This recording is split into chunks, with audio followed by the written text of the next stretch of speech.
मैं सिय्योन में कोने के सिरे का चुना हुआ और बहुमूल्य पत्थर धरता हूँ, और जो कोई उस पर विश्वास करेगा वह किसी रीति से लज्जित ना होगा। हम आज सुबह की इस इबादत में आप सबका स्वागत करते हैं। आज हम प्रभु यीशु मसीह के जन्म के पश्चात 5वें इतवार में हैं, और जिस विषय पर आज हम केंद्रित हैं वो हमें सिखाता है परमेश्वर का सच्चा मंदिर कलीसिया है, अर्थात मसीह की देह। आराधना में आगे बढ़ते हुए हम प्रभु की सिताइश के लिए पहला गीत गाएंगे, जो कि हमें मिलता है सॉन्ग एंड प्रेजेस की किताब में से गीत क्रमांक 649, वंदना करते हैं हम।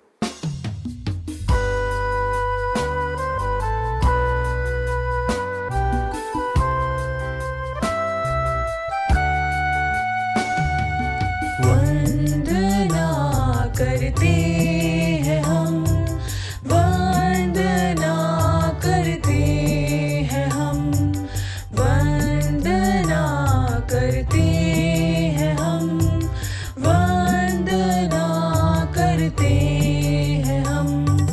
हृदय को तेरे सामने लाकर रखते हैं हम, हृदय को तेरे सामने लाकर रखते हैं हम।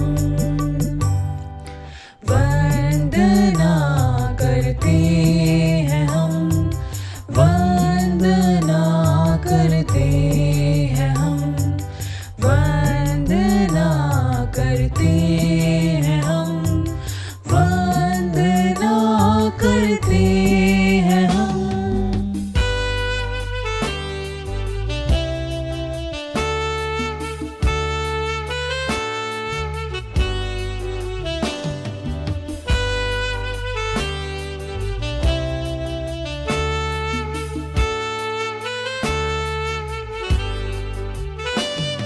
हृदय में मेरे मसीहा जीवन दीप जला, हृदय में मेरे मसीहा जीवन दीप जला। हृदय के पापों को धोकर प्रेम की राह दिखा, हृदय के पापों को धोकर प्रेम की राह दिखा। वंदना करते हैं हम, वंदना करते हैं हम, वंदना करते हैं हम, वंदना करते हैं हम।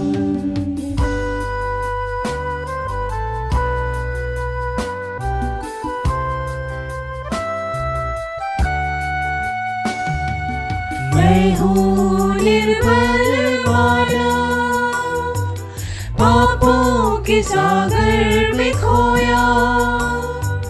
मैं हूँ निर्बल मानव, पापों के सागर में खोया।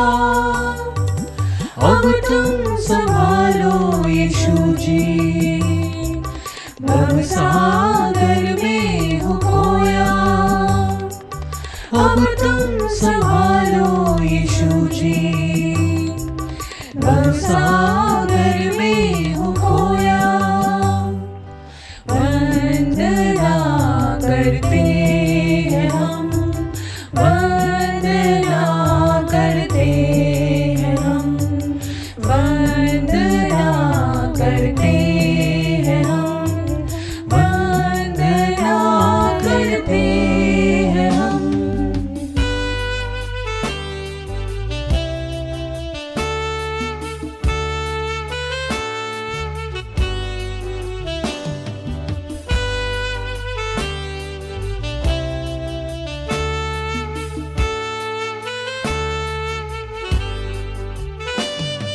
शक्ति दे दे मुझको, मेरा नहीं कोई भी।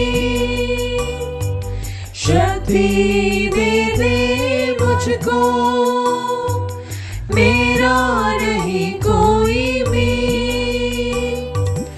जीवन को मेरे ले लो, गाऊं मैं तेरे ही गीत।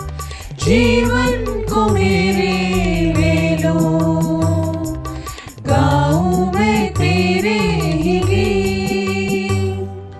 वंदना करते हैं हम, वंदना करते हैं हम, वंदना करते हैं हम, वंदना करते हैं हम। हृदय को तेरे सामने लाकर रखते हैं हम, हृदय को तेरे सामने लाकर रखते हैं हम। वंदना करते हैं हम, वंदना करते हैं हम, वंदना करते हैं हम, वंदना करते हैं हम।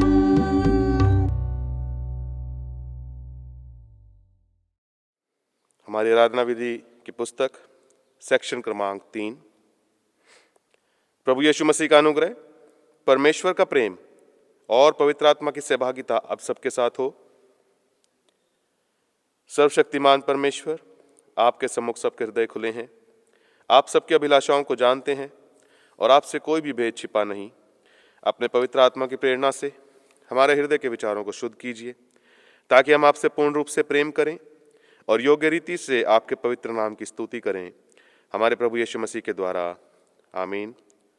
स्वर्ग में परमेश्वर की महिमा और पृथ्वी पर उसके लोगों को शांति। हे प्रभु परमेश्वर, स्वर्गिक राजा, सर्वशक्तिमान पिता परमेश्वर, हम आपकी आराधना करते, आपको धन्यवाद देते और आपकी महिमा के कारण आपकी स्तुति करते हैं। हे प्रभु यीशु मसीह, परमेश्वर पिता के इकलौते पुत्र, हे प्रभु परमेश्वर, हे परमेश्वर के मेमने, आप जगत का पाप उठा ले जाते हैं, हम पर दया कीजिए। आप पिता की दाहिनी ओर विराजमान हैं, हमारी प्रार्थना स्वीकार कीजिए, क्योंकि केवल आप ही पवित्र हैं, आप ही प्रभु हैं, आप ही है यीशु मसीह, पवित्र आत्मा के साथ परमेश्वर पिता की महिमा में परम उच्च हैं। आमीन। आइए हम प्रार्थना करें। जीवित आसमानी पिता, हम आपकी हजूरी में आते हैं। हम आपको शुक्र देते हैं मेरे बाप आसमानी, आज के इस नए दिन के लिए खुदावंदा, जो आपने हमारे जीवन में दे दिया है पिता परमेश्वर, कि हम एक बार फिर से आपके नाम की सताइश करने के लिए आपके सम्मुख आ सकें। पिता खुदा बाप, आपको शुक्र देना चाहते हैं मेरे बाप आसमानी, आपके हिफाजत भरे हाथों के लिए पिता, जो हरदम आपके डरवैयों को घेरे रखते हैं। पिता खुदा बाप, आपको धन्यवाद देना चाहते हैं पिता परमेश्वर जी, आपकी उस कांस्टेंट प्रेजेंस के लिए पिता परमेश्वर जी, जो हमारे जीवनों में हमारे साथ साथ हमारे घरों में बनी रहती है पिता। और मेरे बाप आसमानी, ये बाईस से बरकत पिता परमेश्वर की हम एक बार फिर से आपके नाम की सताइश कर पा रहे हैं। पिता खुदा बाप, आपसे हम विनती करते हैं मेरे बाप आसमानी, आज की इस आराधना सभा के लिए पिता। खुदा बाप, शुरुआत से लेकर के अंत तक आपके हाथों में ये इबादत रहे पिता। और मेरे बाप आसमानी, जब हम आज की आराधना में भाग लेते हैं पिता परमेश्वर, चाहे हम कलाम में से पढ़ने में खुदावंदा भाग लें, चाहे सुनने के जरिए और चाहे मेरे बाप आसमानी प्रचार के जरिए, सब कुछ के द्वारा पिता परमेश्वर जी सिर्फ और सिर्फ आपका नाम सिताइश पाए। और मेरे बाप आसमानी, आप बढ़ें, हम घट जाएं पिता। मेरे बाप आसमानी, हम विनती करना चाहते हैं पिता परमेश्वर जी, सारे टेक्निकल एस्पेक्ट्स के लिए पिता परमेश्वर। खुदा बाप, हम विनती करना चाहते हैं पिता परमेश्वर, तमाम उन लोगों के लिए जो आज की इस इबादत में पिता परमेश्वर अपने घरों से बैठ करके शिरकत कर रहे हैं पिता। आपका रूह मुकद्दस पिता परमेश्वर जी हर एक से बात करे, दिलों को तैयार करे पिता। और मेरे बाप आसमानी, वचन रूपी बीज जब आज डाला जाए पिता, तो आपके लोगों को मेरे बाप आसमानी, लोगों का मन पिता परमेश्वर जी वो अच्छी भूमि के तौर पर तैयार हो जाए पिता, जिसमें बीज जब गिरे तो 60 गुना 100 गुना फल लाए पिता। आगे का वक्त आपके जलाली हाथों में सौंपते हुए इस विनती को मांगते हैं, प्रार्थना को सुने स्वीकार करें। आमीन। आज की विशेष प्रार्थना। हे सर्वशक्तिमान परमेश्वर, आपने अपनी कलीसिया की निर्माण प्रतियों और नबियों की नींव पर किया है, जिसकी आधारशिला स्वयं प्रभु यीशु मसीह हैं। वर दीजिए कि हम प्रतियों और नबियों की शिक्षा के द्वारा आत्मिक एकता में ऐसे जुड़ जाएं कि हम एक पवित्र मंदिर बन सकें जो आपको स्वीकार हो। हमारे प्रभु यीशु मसीह के द्वारा जो आपके और पवित्र आत्मा के साथ एक परमेश्वर हैं, अब और तथा सदा सर्वदा जीवित और राज्य करते हैं। आमीन। समय होगा वचनों में से पढ़ने का।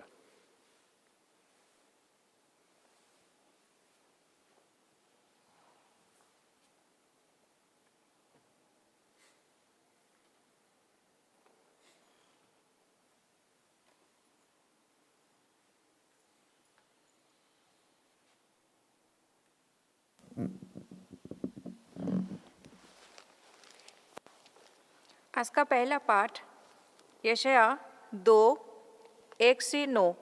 यशाया 2:1-9। आमोस के पुत्र यशायाह का वचन जो उसने यहूदा और जेरूशलेम के विषय दर्शन में पाया। अंत के दिनों में ऐसा होगा कि यहोवा के भवन का पर्वत सब पहाड़ों पर दृढ़ किया जाएगा और सब पहाड़ियों से अधिक ऊंचा किया जाएगा, और हर जाति के लोग धारा के समान उसकी ओर चलेंगे। बहुत से देशों के लोग आएंगे और आपस में कहेंगे, आओ हम यहोवा के पर्वत पर चढ़कर याकूब के परमेश्वर के भवन में जाएं। तब वह हमको अपने मार्ग सिखाएगा और हम उसके पथों पर चलेंगे।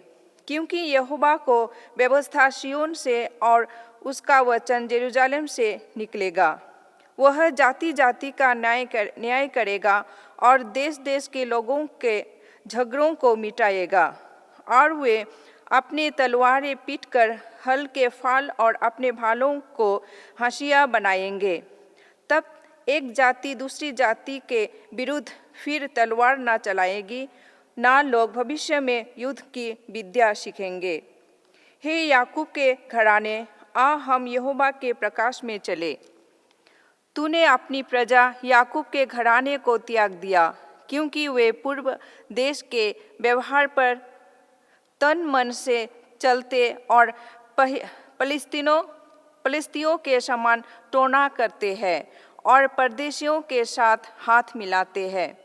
उनका देश चांदी और सोने से भरपूर है और उनके रखे हुए धन की सीमा नहीं। उनका देश घरों में भरपूर है और उनके रथ अनगिनत है। उनका देश मूर्तियों से भरा है। वे अपने हाथों की बनाए हुए वस्तुओं को, जिन्हें उन्होंने अपनी उंगलियों से संवारा है, दंडवत करते हैं।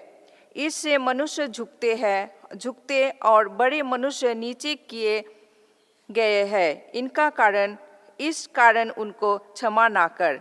ये परमेश्वर का वचन है। आमीन।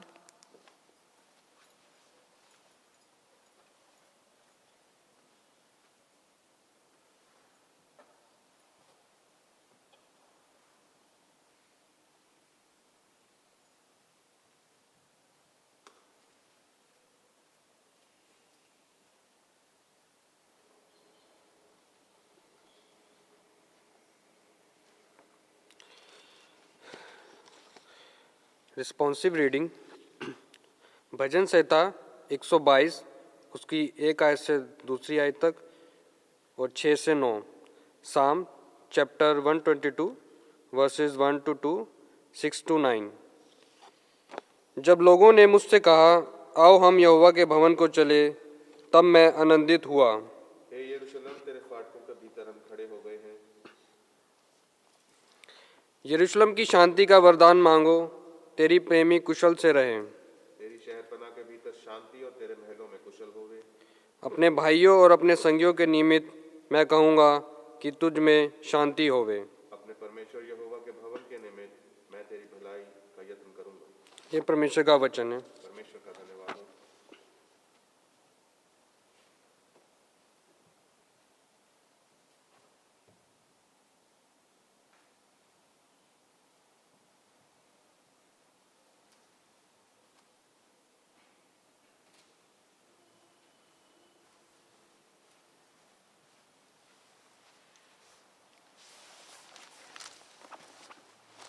आज की दूसरा पाठ गलातियों 3:10-17। गलातियों 3:10-17। इसलिए जितने लोग व्यवस्था के कामों पर भरोसा रखते हैं वे सब शाप के अधीन हैं, क्योंकि लिखा है, जो कोई व्यवस्था की पुस्तक में लिखी हुई सब बातों के करने में स्थिर नहीं रहता, वो शापित है। पर यह बात प्रकट है कि व्यवस्था के द्वारा परमेश्वर के यहाँ कोई धर्मी नहीं ठहरता, क्योंकि धर्मी जन विश्वास से जीवित रहेगा। पर व्यवस्था का विश्वास से कोई संबंध नहीं, क्योंकि जो उनको मानेगा वो उनके कारण जीवित रहेगा। मसीह ने जो हमारे लिए शापित बना, हमें मोल लेकर व्यवस्था के शाप से छुड़ाया, क्योंकि लिखा है, जो कोई काठ पर लटकाया जाता है वो शापित है। यह इसलिए हुआ कि अब्राहम की आशीष मसीह यीशु में अन्य जातियों तक पहुँचे और हम विश्वास के द्वारा उस आत्मा को प्राप्त करें जिसकी प्रतिज्ञा हुई है।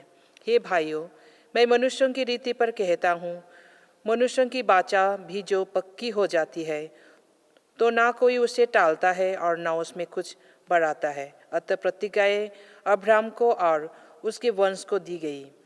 वह यह नहीं कहता वंशों को, जैसे बहुतों के विषय में कहा, पर जैसे एक के विषय में मैं कि तेरे वंश को, और वो मसीह है। पर मैं यह कहता हूँ, जो वाचा परमेश्वर ने पहले से पक्की की थी, उसको व्यवस्था 430 वर्ष के बाद आकर नहीं टाल सकती कि प्रतिज्ञा व्यर्थ ठहरे। ये परमेश्वर का वचन है। आमीन।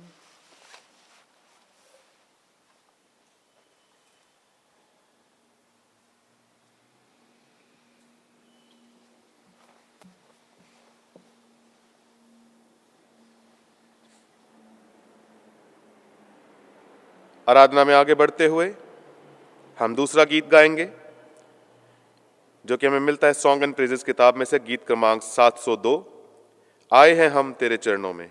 और इस गीत के बोल आपको आपकी स्क्रीन पर मिल जाएंगे।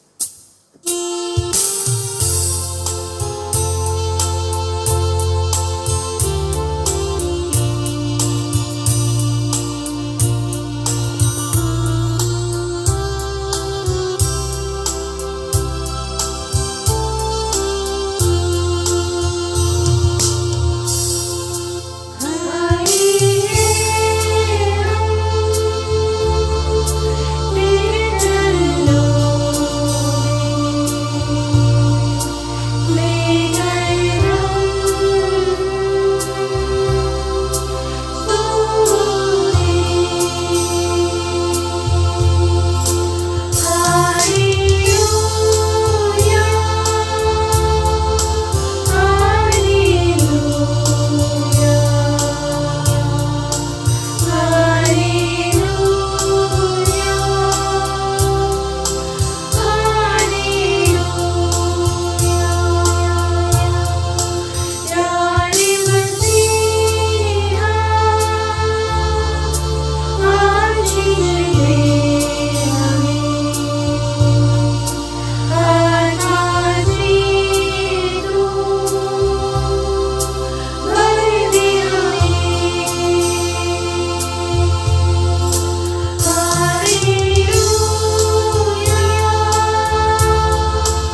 की इंजील हमारे सामने लाई जाती है।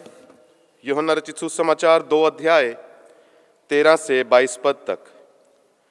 यूहन्ना रचित सुसमाचार अध्याय 2 13 से 22 पद तक। यहूदियों का फसह का पर्व निकट था और यीशु यरूशलेम को गया। उसने मंदिर में बैल, भेड़ और कबूतर के बेचने वालों और सराफों को बैठे हुए पाया। तब उसने रस्सियों का कूड़ा बनाकर सब भेड़ों और बैलों को मंदिर में से निकाल दिया और सराफों के पैसे बिखेर दिए और पीड़ों को उलट दिया और कबूतर बेचने वालों से कहा, इन्हें यहाँ से ले जाओ, मेरे पिता के घर को व्यापार का घर मत बनाओ। तब उसके चेलों को स्मरण आया कि लिखा है, तेरे घर की धुन मुझे खा जाएगी। इस पर यहूदियों ने उससे कहा, तू जो ये करता है तो हमें कौन सा चिन्ह दिखाता है? यीशु ने उनको उत्तर दिया, इस मंदिर को ढा दो और मैं इसे 3 दिन में खड़ा कर दूंगा। यहूदियों ने कहा, इस मंदिर के बनाने में 46 वर्ष लगे हैं और क्या तू उसे 3 दिन में खड़ा कर देगा? परंतु उसने अपनी देह के मंदिर के विषय में कहा था। अतः जब वह मुर्दों में से जी उठा तो उसके चेलों को स्मरण आया कि उसने यह कहा था, और उन्होंने पवित्र शास्त्र और उस वचन की जो यीशु ने उनसे कहा था प्रतीति करी। यह मसीह की पवित्र इंजील है। हे मसीह, तेरी महिमा हो।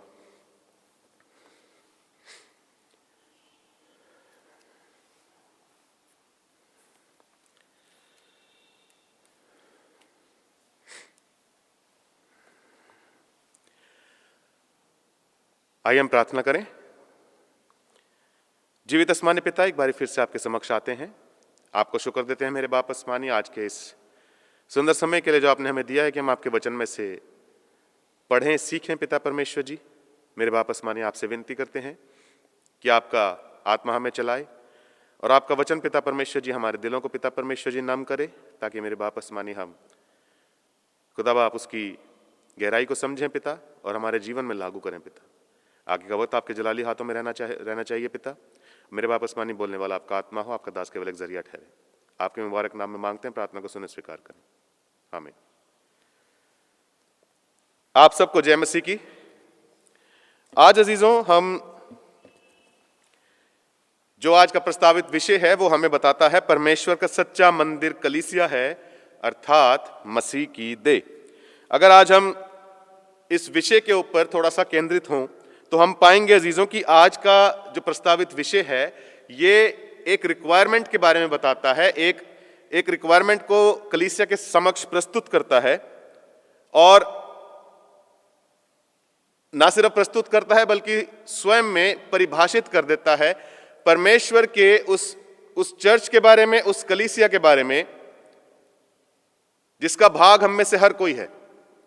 जब हम पढ़ते हैं तो कलाम यहाँ पे क्या कहता है, प्रस्तावित विषय यहाँ पे क्या कहता है?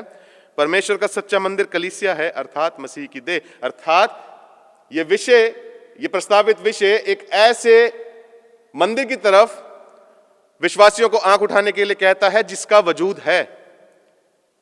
वजूद इसलिए है क्योंकि वो परमेश्वर से रिलेटेड है, परमेश्वर से जुड़ा हुआ है, और वो स्वयं परमेश्वर का है, और वो कोई और नहीं है, वो स्वयं उसके बेटे की, हमारे प्रभु यीशु मसीह की देह है।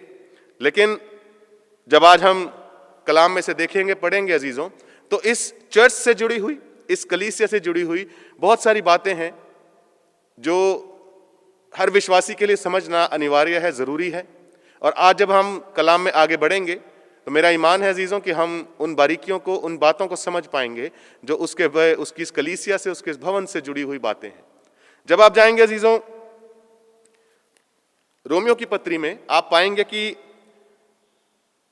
अंत में आते आते पौलुस एक खास ऐसी बात का जिक्र करता है जो उसने रोम की कलीसिया के विषय में उसने एक ऐसे खतरे को भांप लिया था जिसको एड्रेस करना उसके लिए बहुत ज्यादा जरूरी हो जाता है। जब आप जाएंगे रोमियो की पत्री में, उसके आखिरी अध्याय यानी कि 16 अध्याय में 17वीं आयत से आगे मैं पढ़ूंगा, वहां पे देखिए लिखा हुआ है कि जो लोग उस शिक्षा के विपरीत जो तुमने पाई है फूट डालने और ठोकर खिलाने का कारण होते हैं, उन्हें ताड़ लिया करो और उनसे दूर रहो, क्योंकि ऐसे लोग हमारे प्रभु यीशु मसीह के नहीं परंतु अपने पेट की सेवा करते हैं और चिकनी चुपड़ी बातों से सीधे साधे मन के लोगों को बहका देते हैं। ये एक एक ऐसा खतरा था जो पौलुस के उन विश्वासियों को, जो उसने विश्वास में हासिल करे थे, पौलुस ने भांप लिया था इस खतरे को, और पौलुस इस खतरे से लोगों को आगाह कराता है। जब आप इन 2 आयतों को पढ़ेंगे तब आप पाएंगे कि यहां पे 3 खास बातों का, 3 ऐसे खास खतरों का जिक्र करता है पौलुस। पहला खतरा क्या बताता है कि ऐसे लोगों से सावधान रहो जो सेल्फिश हैं, फिल्दी मोटिव्स हैं उनके, बुरी अभिलाषाओं के साथ कलीसिया का हिस्सा बनते हैं या चर्च के सहभागी होते हैं। उनकी भावनाएं, उनकी इच्छाएं, उनकी महत्वाकांक्षाएं शुद्ध नहीं है। ऐसे लोगों को ताड़ना सीखो, ऐसे लोगों को पहचानना सीखो। दूसरी चीज, उनके उद्देश्यों को समझना सीखो। दूसरी चीज के बारे में जिक्र करता है पौलुस यहां पे कि उनके उद्देश्यों को तुम समझना सीखो, पहचानना सीखो। कलाम बड़े साफ रीति से बोलता है कि तुम किसी को किस तरह से पहचान सकते हो, उनके कार्यों के द्वारा। चोर लुटेरे प्रभु की भेड़ का रूप धर के कलीसिया का हिस्सा बन जाते हैं और प्रभु के घर को, प्रभु की देह को नुकसान पहुंचाते हैं। चोर लुटेरे डाकू बागा पहन के खुदा के दास बनने का रूप धर लेते हैं। अजीजों, आपको पता है आजकल की सबसे बड़ी समस्या यह है कि प्रभु का भय मानना वो लोग सिखाते हैं जो स्वयं प्रभु से नहीं डरते। सबसे बड़ी आज की समस्या यह है। भूख के विषय में वो सिखाते हैं जिनको भूख के बारे में कोई तजुर्बा नहीं है। अभाव के बारे में वो सिखाते हैं जिन्होंने स्वयं जिंदगी में कभी अभाव को देखा नहीं है, महसूस नहीं किया है। प्रभु से डरना वो लोग बता रहे हैं जो स्वयं अपनी चाल में प्रभु की एक्सपेक्टेशन के विपरीत चलते हैं। पौलुस बोलता है कि ऐसे लोगों को भांपना सीख लो, ऐसे लोगों को पहचानना सीखो। उनके उद्देश्यों से तुम समझ जाओगे, उनके कार्यों से तुम समझ जाओगे, उनकी डिजायर से तुम समझ जाओगे कि ये लोग कलीसिया का हिस्सा अगर बने हैं तो क्यों बने हैं। और तीसरी चीज, बात यहीं खत्म नहीं होती है। तीसरी चीज पौलुस यहां पे जिक्र करता है, ये अभी कलीसिया का, मैं आपको कलीसिया की बैकग्राउंड बता रहा हूं, चर्च की बैकग्राउंड बता रहा हूं, और उसके बाद हम चलेंगे आज के मेडिटेशन में। तीसरी चीज जो पौलुस यहां पे बोलता है अजीजों, पौलुस यहां पे एक और चीज बोलता है कि उसके बाद कलीसिया ने जब पहचान लिया, कलीसिया ने उद्देश्यों को समझ लिया, उसके बाद कलीसिया का कुछ कार्य है, और वो कार्य ये है कि ऐसों से दूरी बना लो। Do not entertain such people inside your doorsteps. Do not welcome such people within the church. ऐसों से दूर हो जाओ, चाहे वो आपका कोई भाई ही क्यों ना हो, चाहे वो आपका कितना अजीज क्यों ना हो, चाहे कुछ भी बात उससे रिलेटेड क्यों ना हो जो आपको उसके साथ जोड़ती है। यदि उसके उद्देश्य परमेश्वर को लेकर के किसी और प्रकार के हैं और वो कलीसिया का सहभागी है, कलीसिया का भाग है, तो पौलुस बोलता है ऐसों से दूर रहो। लेकिन जब आप इस पूरी पत्री को पढ़ लेंगे, आप पाएंगे कि पौलुस ने यहां पे कदापि भी जिक्र नहीं किया कि चर्च को कैसे पहचाना जाए या चर्च को डिफाइन नहीं किया। लेकिन जब आप आते हैं कुरिन्थियों की पत्री में, जो आज हमने भाग पढ़ा है, कुरिन्थियों की पत्री उसका 3 अध्याय और उसकी 10 से लेकर 17 पद तक, वहां पे जब आप आते हैं अजीजों, तब आप 16वीं आयत में खासतौर पर जब आप पाएंगे पौलुस एक बड़ी खास बात का चर्चा करता है। और वो चर्चा क्या है? चर्चा ये है मेरे अजीजों, क्या तुम नहीं जानते कि तुम परमेश्वर का मंदिर हो और परमेश्वर का आत्मा तुम में वास करता है? यदि कोई परमेश्वर के मंदिर को नष्ट करेगा तो परमेश्वर उसे नष्ट करेगा, क्योंकि परमेश्वर का मंदिर पवित्र है और वो तुम हो। पौलुस ने इस पत्री को तब लिखा था जब वो इफिसुस में था, रफली बिटवीन AD 53 to 55। और जिस वजह से पौलुस कुरिन्थ की कलीसिया को एक चर्च की पहचान समझा रहा है, खुदा का असली मंदिर है कैसा उसके बारे में समझा रहा है, उसके पीछे बड़ी खास वजहें रही हैं अजीजों। रोमियो की पत्री में लोगों को समझा रहा था कि तुमको लोगों को कैसे, लोगों से तुमको अपनी कलीसिया को, अपने स्वयं को बचा करके रखने की जरूरत है। लेकिन यहां पे जब आप कुरिन्थियों की पत्री में आते हैं, पौलुस समझाता है आपको पहचान बताता है कि उसका असली मंदिर है कैसा। उसके पीछे वजह थी, उसके पीछे खास 3 वजहें थी मेरे अजीजों, क्योंकि कुरंत एक ऐसी कलीसिया थी, कुरंत एक ऐसी जगह थी जो कि मिक्स्ड कल्चर लैंड थी। तमाम प्रकार के अलग अलग प्रांतों से लोग आकर के वहां पे रहते थे, जिसकी वजह से उनकी बैकग्राउंड, उनके कस्टम्स, उनके रिचुअल्स मिक्स हो जाते थे। और ये लोग जब निकल करके कलीसिया का हिस्सा बनते थे तो ये अपने रिचुअल्स, अपने वो कॉन्सेप्ट्स, अपनी तमाम ऐसी बातें जो उनके पुरखों के मजहब से जुड़ी हुई थी, उनको वो कलीसिया में ले आते थे। इसलिए पौलुस ने इस पत्री को लिखा ताकि इन ऐसे इश्यूज को वो एड्रेस कर सके। दूसरी चीज, क्यों पौलुस इन खास बातों का जिक्र करता है? बड़ी ज्यादा मिसअंडरस्टैंडिंग थी अबाउट सेक्सुअल इमोरैलिटी, अनैतिक यौन संबंध। बड़ी ही ज्यादा कंफ्यूजन थी अबाउट द मैरिटल इश्यूज। विवाह से जुड़े हुए बहुत सारी ऐसी बातें थी जिसके विषय में विश्वासी लोग समझ नहीं पा रहे थे।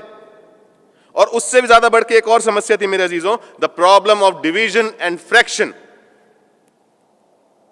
विभाजित हो जाते थे बात बात पे,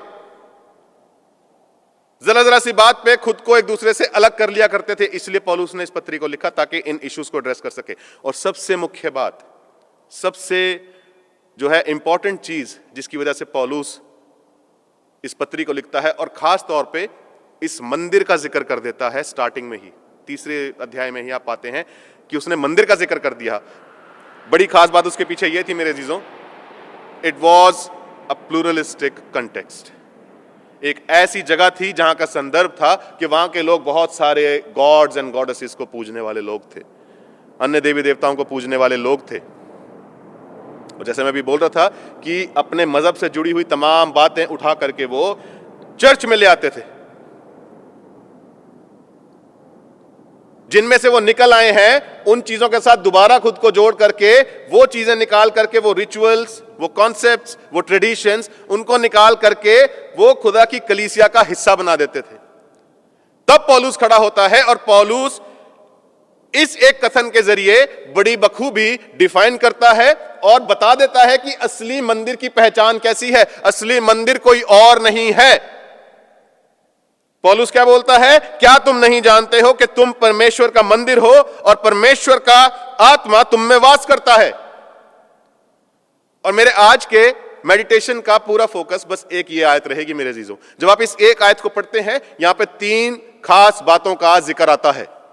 अगर आप उसको एग्जीजीट करेंगे, पैराफ्रेज करेंगे, आप पाएंगे कि 3 खास बातें इस एक आयत में से निकल करके आती हैं। पहली चीज, पौलुस यहां पे बोलता है, एक सवाल से शुरू करता है, क्या तुम नहीं जानते? Do you not no?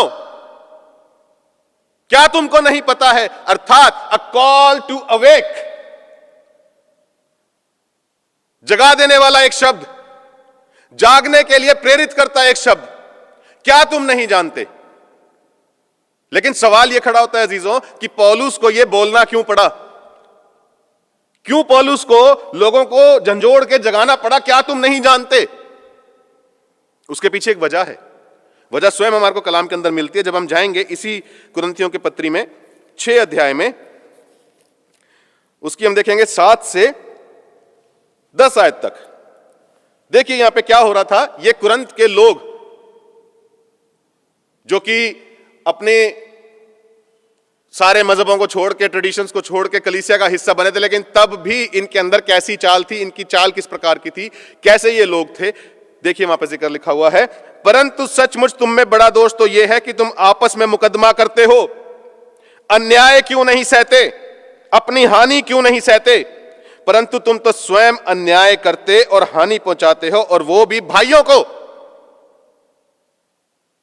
आगे देखिए, क्या तुम नहीं जानते कि अन्यायी लोग परमेश्वर के राज्य के वारिस ना होंगे? धोखा ना खाना, न वेश्यागामी, न मूर्ति पूजक, न परस्त्रीगामी, न लुच्चे, न पुरुषगामी, न चोर, न लोभी, न पियक्कड़, न गाली देने वाले, न अंधेर करने वाले परमेश्वर के राज्य के वारिस होंगे। ये वो लोग हैं अजीजों जो पौलुस के द्वारा खुदावंद यीशु मसीह का कलाम सुनते थे। ये वो लोग हैं जो मसीह की शिक्षा का अनुसरण अपने जीवन में करते थे, मगर तब भी इनकी चाल कैसी थी पौलुस यहां पे जाहिर कर देता है। पौलुस कहता है तुम में सबसे बड़ा दोष तो यह है कि तुम आपस में मुकदमा करते हो, अर्थात दोष लगाने वाले थे। मैं तो ऐसा हूं परंतु यह वैसा है, मैं इससे अच्छा हूं परंतु यह तो मुझसे कम करके है। पौलुस बोलता है कि तुम अन्याय करते हो, तुम अन्यायी हो। आगे देखिए खुदा का कलाम क्या बयान करता है। पौलुस कहता है कि यह मसीह की चाहत है, यह खुदा की तालीम है कि तुम अन्याय सहो। आजकल एक बात बड़ी सुनने में आती है, अक्सर जब आप लोगों से बात करेंगे तो लोग एक बात बोल देते हैं, पादरी साहब मैं गलत बात के सामने नहीं झुकता।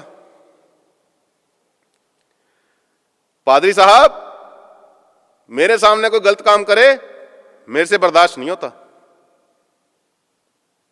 अजीजों, कलाम को पढ़ लें। ऑब्वियसली हमें गुस्सा जरूर आता है, लेकिन कलाम हमसे चाहत क्या रखता है हम उसको सीख लें। अन्याय को सहने के लिए खुदा का कलाम हमसे आह्वान करता है, इनजस्टिस को सह लेने के लिए खुदा का कलाम हमसे आह्वान करता है। मगर जैसे पौलुस कुरिन्थ की कलीसिया को लिखता है, कुछ ऐसा ही हाल आज भी हमारे चर्चिस के अंदर देखने को मिलता है, आज भी हमारी कलीसियाओं के अंदर देखने को मिलता है। हम जानते नहीं है इस चीज को मेरे अजीजों, हम समझ नहीं पाते हैं शायद इस चीज को मेरे अजीजों, कि जब हम कलीसिया का सहभागी हो जाते हैं, इस कलीसिया में हम सहभागी हो जाते हैं, कलीसिया का भाग बन जाते हैं, तो हमसे हर एक इंडिविजुअल से कुछ चाहत, कुछ रिक्वायरमेंट्स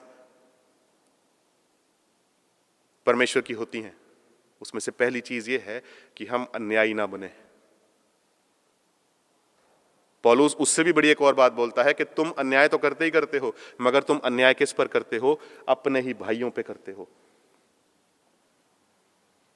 बड़ी दुख की बात है दूसरे का हक खा जाना,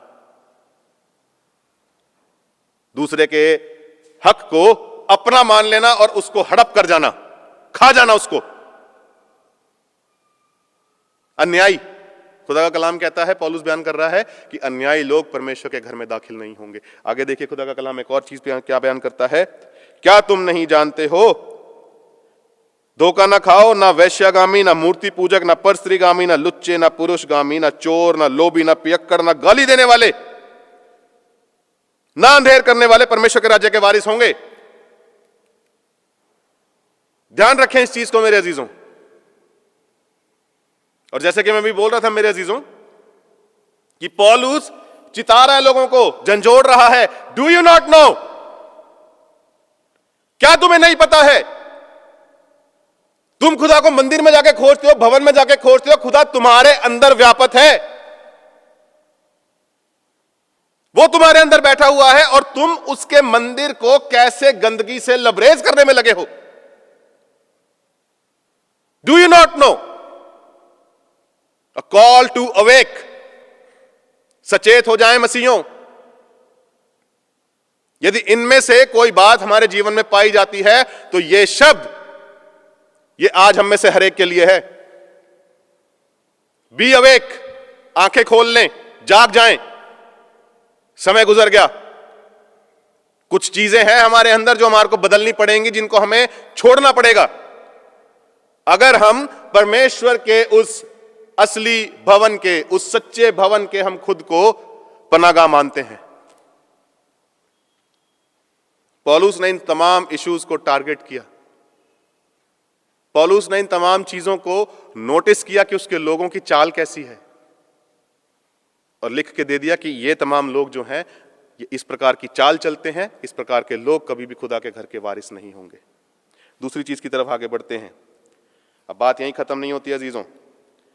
जैसे कि मैं बोल रहा था कि मेरी सिर्फ ये 16वीं आयत आज के मनन का बिंदु रहेगी। क्या तुम नहीं जानते कि तुम, you are, do you not know, you are, आपसे जुड़ी हुई कुछ खास जिम्मेदारियां परमेश्वर ने आपके लिखे लगाई हैं। आपका परमेश्वर के राज्य में एक भूमिका है। ये कुल जहान अजीजों सिमटता जाता है। एक बहुत बड़ा एक ये एपिसोड चल रहा है जो एक दिन आएगा, अपने हाशिए पे पहुंचेगा और तमाम होगा। इस तमाम एपिसोड में, इस पूरे सिनेरियो में आप और मैं क्या भूमिका अदा कर रहे हैं, खुदा का कलाम यहां सवाल खड़ा करता है। जब हम जाएंगे कुरिन्थियों की पत्री में ही, पहला कुरिन्थियों अध्याय 12 निकालूंगा मैं। यदि आपके पास अपने घर में बाइबल है तो आप उसको निकाल के पढ़ सकते हैं और अपने मनन के लिए उसके ऊपर मनन कर सकते हैं। 12 अध्याय उसकी 20 आयत से आगे मैं पढ़ूंगा। परंतु अब अंग तो बहुत हैं, परंतु देह एक है। आंख हाथ से नहीं कह सकता मुझे तेरी आवश्यकता नहीं, और ना सिर पांव से कह सकता है मुझे तुम्हारी आवश्यकता नहीं, परंतु देह के वो अंग जो दूसरों से निर्बल लगते हैं बहुत ही आवश्यक हैं। और देह के जिन अंगों को हम आदर के योग्य नहीं समझते, उन्हीं को हम अधिक आदर देते हैं, और हमारी शोभाहीन अंग और भी बहुत शोभायमान हो जाते हैं। अब पौलुस यहां पे एक मेटाफोर यूज कर रहा है। पौलुस इस्तेमाल कर रहा है इंसानी देह का एक मेटाफोर, एक सिंबलाइज कर रहा है खुदा के उस हकीकी घर को समझाने के लिए, खुदा के उस असली, उस सच्चे, उस हैकल के बारे में समझाने के लिए जिसका हिस्सा हम में से हर कोई है।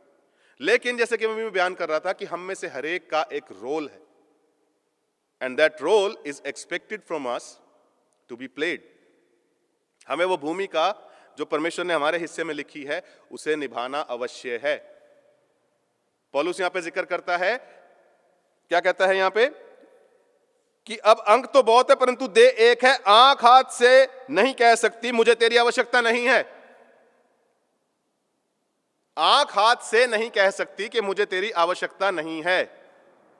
अर्थात परमेश्वर के लिए यदि आप कुछ कार्य करते हैं, परमेश्वर के लिए यदि आप किसी भी प्रकार की सेवा परमेश्वर आपके लिए रखता है, चाहे वो छोटी हो या चाहे वो बहुत बड़ी हो, वो है परमेश्वर की सिताइश के लिए।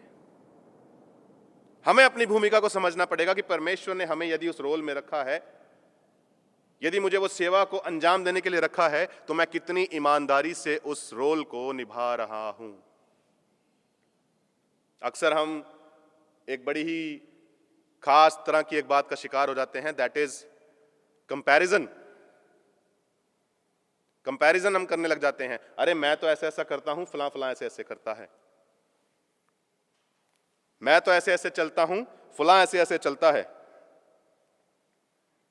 मैं आपको बताना चाहता हूं अजीजों, छोड़ दें इन बातों को। आप हाथ से नहीं कह सकते कि मैं पांव से श्रेष्ठ हूं, और ना पांव आंख से कह सकता है कि मुझे तेरी आवश्यकता नहीं है, मेरा काम चलने का है, मैं चल लूंगा। बिना देखे अगर चलोगे तो खड्डे में गिर जाओगे भैया। हर एक का एक पर्टिकुलर रोल परमेश्वर ने नियुक्त किया है, ठहराया है, एक भूमिका बांधी है, और हमसे यह आशा रखी है कि हम अपनी उस भूमिका को पहली बात पहचानें, और जिस भी मुकाम पे परमेश्वर हमें रखे हम उसमें ईमानदार रहें। आज बड़े ही एम्बिशियस लोग हैं, सेवा में आगे बढ़ने के लिए, बड़े बड़े मुकामों में पहुंचने के लिए जाने क्या क्या करते हैं। बहुत सी मर्तबा ऐसा भी हो जाता है कि अपनी कॉलिंग तक को जुठला देते हैं, अपनी बुलाहट तक को, उसकी पहचान से मुकर जाते हैं। नहीं अजीजों, खुदा का कलाम हमसे आह्वान करता है कि हम पहली चीज हमेशा जागते रहें, और दूसरी चीज अपनी भूमिका को हम पहचान के रखें। तीसरी चीज की तरफ आगे बढ़ेंगे। जब हम जाएंगे अजीजों फिलिपियों की पत्री में, मैं उसको पढ़ूंगा आपके लिए। फिलिपियों की पत्री में उसका 2 अध्याय उसकी 2 आयत मैं आपके बीच में पढ़ूंगा। तीसरी चीज के लिए हमारे को इस आयत को समझना जरूरी है। कलाम कहता है, तो मेरा ये आनंद पूरा करो कि तुम में एक मन हो, एक ही प्रेम और एक ही चित्त और एक ही मनसा रखो। प्रभु का कलाम यहां पे उस हकीकी घर के जो वारिस हैं, जो लोग हैं, हम में से हर एक जो उसका शेरर है, उनकी चाल कैसी होनी चाहिए, कलीसिया का एक्शन कैसा होना चाहिए, कलीसिया की मूवमेंट कैसी होनी चाहिए, उसके विषय में समझाता है। क्या कहता है यहां पे, कि मेरा ये आनंद पूरा करो कि तुम में एक ही मन हो, एक ही प्रेम और एक ही चित्त।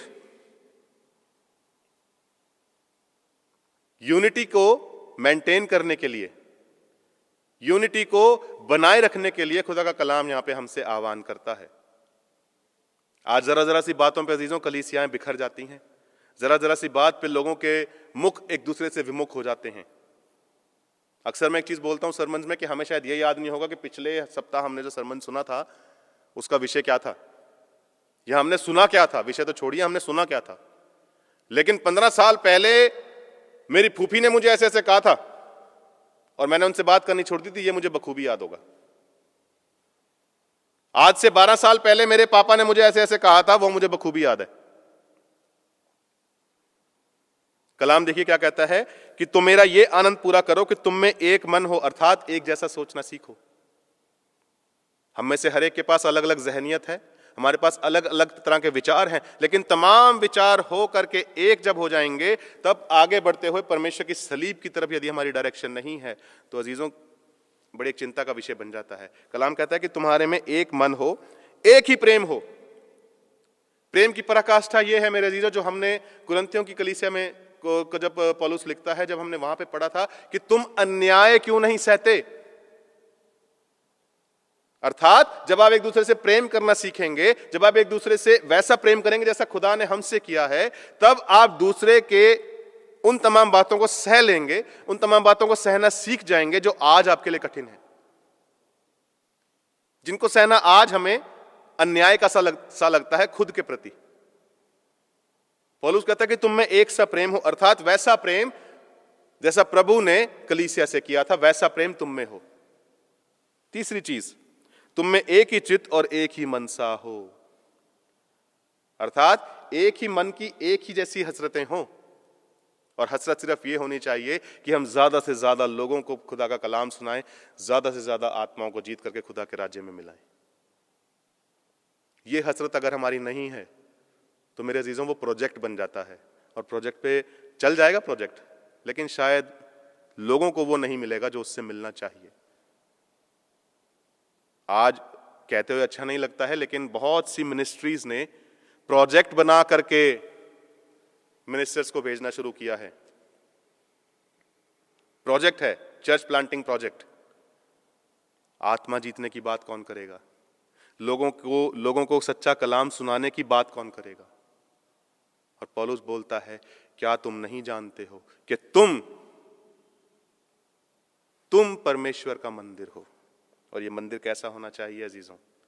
ये मंदिर ऐसा होना चाहिए कि आप में एक जैसा आनंद, एक जैसा मन, एक जैसा प्रेम, एक जैसा चित्त और एक जैसी हसरत, एक जैसी मनसा हो। क्यों? क्योंकि वो मंदिर कोई और नहीं है, वो मंदिर स्वयं खुदा का बेटा प्रभु यीशु मसीह है। हम उस देह के साथ जुड़े हुए हैं, हम उस मंदिर के साथ जुड़े हुए हैं, तो हमारे अमाल कैसे होने चाहिए आज खुदा के कलाम में से हमने सीखा है। मेरी ये प्रार्थना है और मेरी ये इल्तिजा है परमेश्वर के सामने कि परमेश्वर का जिंदा आत्मा हम में से हर एक के मन को ऐसा बनाए कि हम इन बातों के जरिए सीखें और अपने जीवनों के अंदर लागू करें, कि हमारी चाल को लेकर के हम सीरियस हो जाएं और इन बातों के ऊपर केंद्रित होकर के अपने परमेश्वर के सम्मुख जाएं और परमेश्वर से कहें कि परमेश्वर मुझे भी इस सच्चे भवन का तू हिस्सेदार बना। परमेश्वर आप सबों को आशीष दे।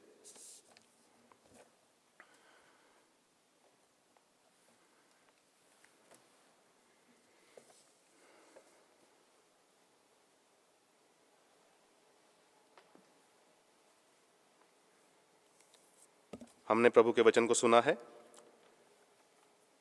आइए हम अपने विश्वास का अंगीकार करें नीकिया के विश्वास वचन के शब्दों में। हम एक परमेश्वर सर्वशक्तिमान पिता पर विश्वास करते हैं, वो स्वर्ग और पृथ्वी का और समस्त दृश्य व अदृश्य वस्तुओं का करता है। हम एक प्रभु यीशु मसीह पर विश्वास करते हैं, वह परमेश्वर का इकलौता पुत्र, सर्वयुगों से पहले पिता से उत्पन्न, परमेश्वर से परमेश्वर, ज्योति से ज्योति, सत्य परमेश्वर से सत्य परमेश्वर, कृत नहीं वरन उत्पन्न है। उनका और पिता का तत्व एक है, उन्हीं के द्वारा सब वस्तुएं बनी। हम मनुष्यों के लिए और हमारे उद्धार के निमित्त वो स्वर्ग से उतर आए। पवित्र आत्मा की सामर्थ से वो कुमारी मरियम से जन्मे और मनुष्य बने। पैंतुस पिलातुस के शासन में वो हमारे लिए क्रूस पर चढ़ाए गए। उन्होंने दुख भोगा, वे मरे और गाड़े गए। पवित्र शास्त्र के कथन के अनुसार वो तीसरे दिन जी उठे। वो स्वर्ग पर चढ़ गए और पिता की दाहिनी ओर विराजमान हुए। वो जीवितों और मृतकों का न्याय करने के लिए महिमा के साथ फिर आएंगे और उनके राज्य का कभी अंत ना होगा। हम पवित्र आत्मा पर विश्वास करते हैं, वह प्रभु और जीवन दाता है, वह पिता और पुत्र से निकलता है, पिता और पुत्र के साथ उसकी आराधना और स्तुति की जाती है। वह नबियों के द्वारा बोला, हम एक पवित्र सार्वलौकिक और प्रेरित कलीसिया पर विश्वास करते हैं, हम पापों की क्षमा के लिए एक बपतिस्मे को मानते हैं, हम मृतकों के पुनरुत्थान की और आने वाले युग के जीवन की प्रतीक्षा करते हैं। आमीन।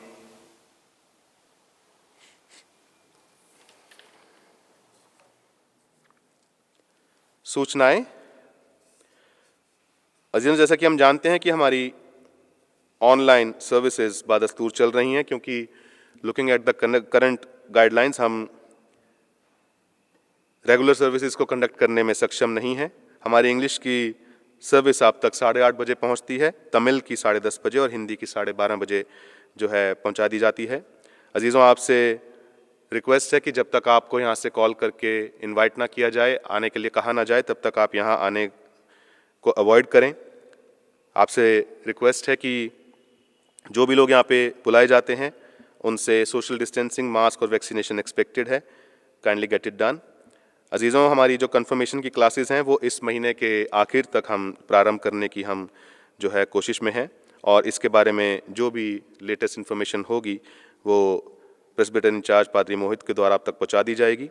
अजीज़ों, 12 फरवरी को जैसे कि हम लोग जानते हैं कि हमारा गार्डन फेट होता है, लेकिन मौजूदा हालात की वजह से हम उसको फिज़िकली कर पाने में सक्षम नहीं हैं। इसलिए अजीज़ों, हम ब्रोशर को हम रिलीज़ करेंगे और आपसे हम निवेदन करेंगे कि आप उसमें ज़रूर से अपनी भागीदारी को नियुक्त कीजिए, और इसके बारे में जो भी लेटेस्ट अपडेशन है वो पादरी मोहित के द्वारा आपको बता दिया जाएगा। अजीज़ों, आपके जो भी CPMF ऑफरिंग्स, डोनेशंस, जो भी आपके कॉन्ट्रीब्यूशंस हैं वो आप ऑनलाइन माध्यम से कैथेड्रल चर्च ऑफ रिडेम्पशन के बैंक अकाउंट में आप ट्रांसफ़र कर सकते हैं। परमेश्वर आप सबों के साथ हो। समय होगा हम अपने परिहित निवेदन प्रभु के सम्मुख लाएंगे।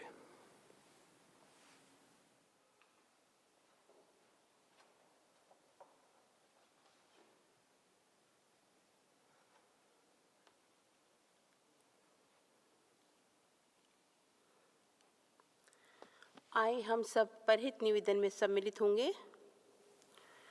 हम समस्त मानव जाति के लिए प्रार्थना करें और अपनी प्रार्थनाओं को प्रभु यीशु ख्रीस्त के निरंतर निवेदन के साथ अर्पित करें। हे पिता, हम प्रार्थना करते हैं कि समस्त संसार में न्याय और शांति स्थापित हो और प्रत्येक व्यक्ति भरपूर जीवन प्राप्त करे। हे दयावान प्रभु, उन सब लोगों के लिए जो हमारे देश की राजधानी दिल्ली और इसके पड़ोस नोएडा, गुरुग्राम और फरीदाबाद में रहते हैं, उन सब बातों को दूर करने के लिए जिनसे आपसी फूट और झगड़े होते हैं, और हमारे देश में सच्ची एकता की बढ़ती के लिए हे दयावान प्रभु, उन सब लोगों के लिए जो कृषि, उद्योग अथवा व्यापार में लगे हुए हैं, सब मजदूरों और कारीगरों के लिए, और उन सब के लिए जो अपनी सेवा से हमारी आवश्यकताओं की पूर्ति करते हैं, हे दयावान प्रभु, अध्यापकों और छात्रों, वैज्ञानिकों, लेखकों और कलाकारों, और उन सब व्यक्तियों के लिए जो अन्य लोगों के विचारों और भावनाओं को प्रभावित करते हैं, हे दयावान प्रभु, उन सब लोगों के लिए जो दुखी हैं, बेरोजगार हैं, भूखे प्यासे हैं, दरिद्र और दलित हैं, बीमार और मरणासन हैं, विशेषकर हमारी कलीसिया के और उन सब व्यक्तियों के लिए जो ऐसे लोगों की सेवा और सहायता करते हैं, हे दयावान प्रभु, हमारे तथा अन्य देशों के सब शासकों के लिए, विशेषकर हमारे राष्ट्रपति श्री रामनाथ कोविंद, प्रधानमंत्री श्री नरेंद्र मोदी, इस राज्य के राज्यपाल, इस राज्य के उपराज्यपाल श्री अनित बाइजल, मुख्यमंत्री श्री अरविंद केजरीवाल, और उनके लिए भी जो लोगों पर किसी प्रकार का अधिकार रखते हैं, हे दयावान प्रभु,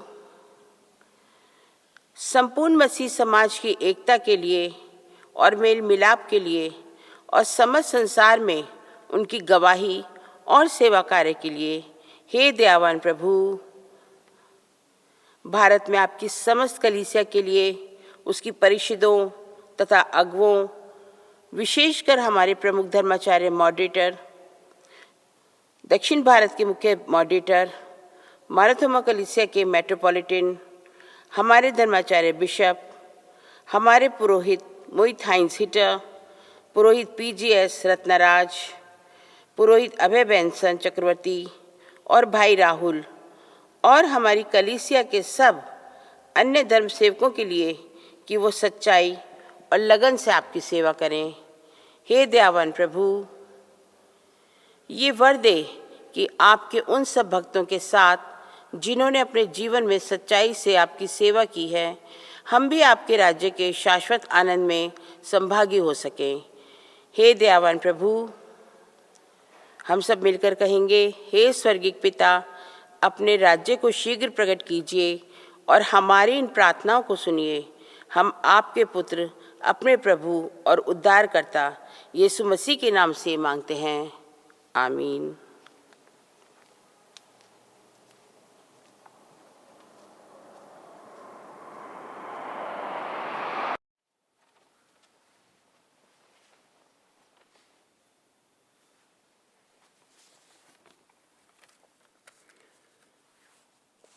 अजीज, हम प्रार्थना करेंगे अपने उन अजीज़ों के लिए जो आने वाले सप्ताह में अपने जन्मदिन और एनिवर्सरीज को सेलिब्रेट करने जा रहे हैं।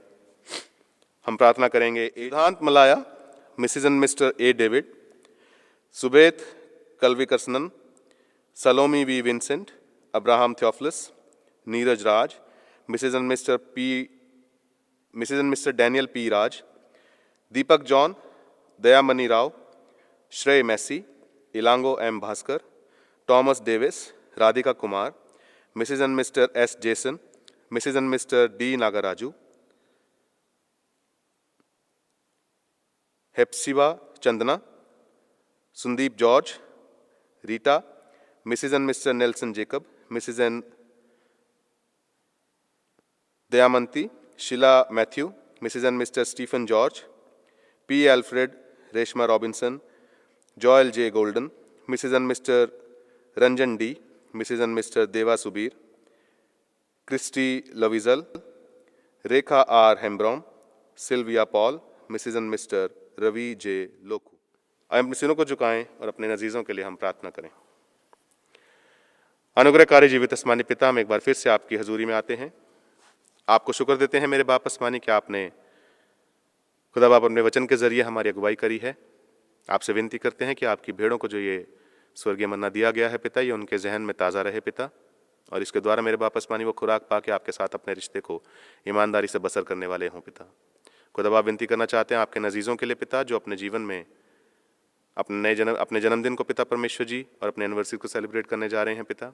खुदा बाप आपको धन्यवाद देना चाहते हैं आपकी वफादारी के लिए जिनके जीवनों में आज तक बनी हुई है। खुदा बाप अपनी वफा को आप इसी प्रकार से उनके जीवन में बनाए रखना पिता, और होने देना मेरे बाप आसमानी के इनके आने वाले साल पिता परमेश्वर जी पहले से अधिक ब्लेस्ड, पहले से अधिक आशीष से भरे हुए, बरकतों से भरे हुए पिता, और सबसे अधिक बढ़ के आपकी नज़दीकी में इनको लाने वाले हों पिता। धन्यवाद, आपने हमारी विनती को सुना है पिता। आगे का वक्त आपके जलाली हाथों में रहे। इस विनती को आपके चरणों पर रखते हैं। मांगता मैं उद्धारकर्ता परमेश्वर मसीह के नाम में प्रार्थना को सुने स्वीकार करें, आमीन।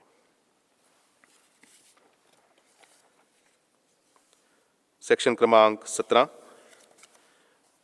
पाप अंगीकार। प्रिय भाइयों और बहनों, हमारे प्रभु यीशु मसीह ये कहते हैं, हमारा प्रभु परमेश्वर ही एकमात्र प्रभु है। तू प्रभु अपने परमेश्वर को अपने संपूर्ण हृदय, संपूर्ण प्राण, संपूर्ण बुद्धि और संपूर्ण शक्ति से प्रेम कर, यह पहली आज्ञा है। दूसरी ये है, अपने पड़ोसी को अपने समान प्रेम कर। इनसे बड़ी और कोई आज्ञा नहीं है। परमेश्वर ने संसार से ऐसा प्रेम किया कि उसने अपना इकलौता पुत्र यीशु मसीह दे दिया कि वो हमें पापों से बचाए, स्वर्ग में हमारे लिए निवेदन करे और हमें शाश्वत जीवन में पहुंचाए।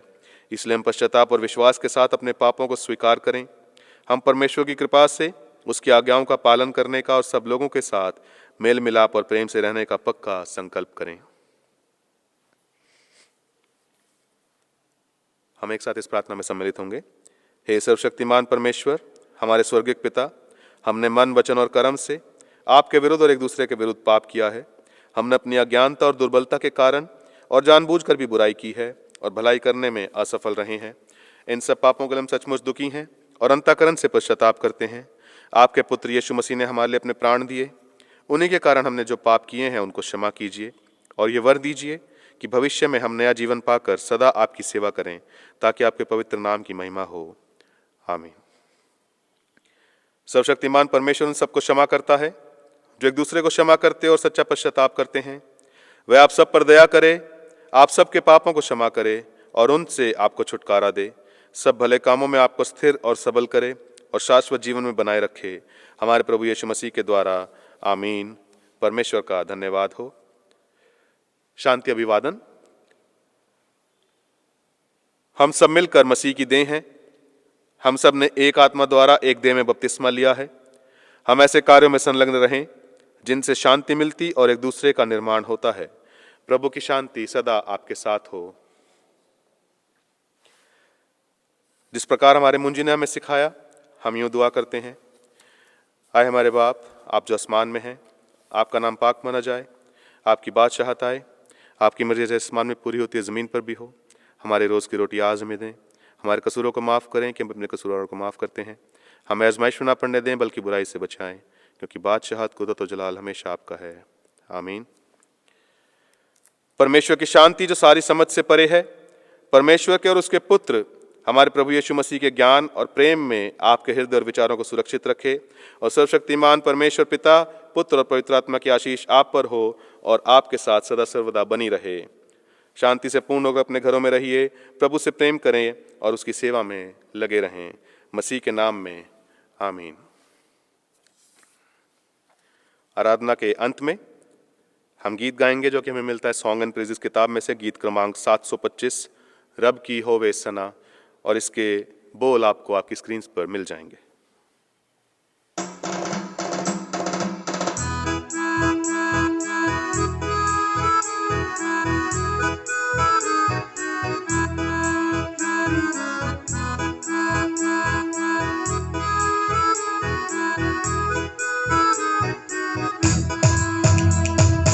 रब की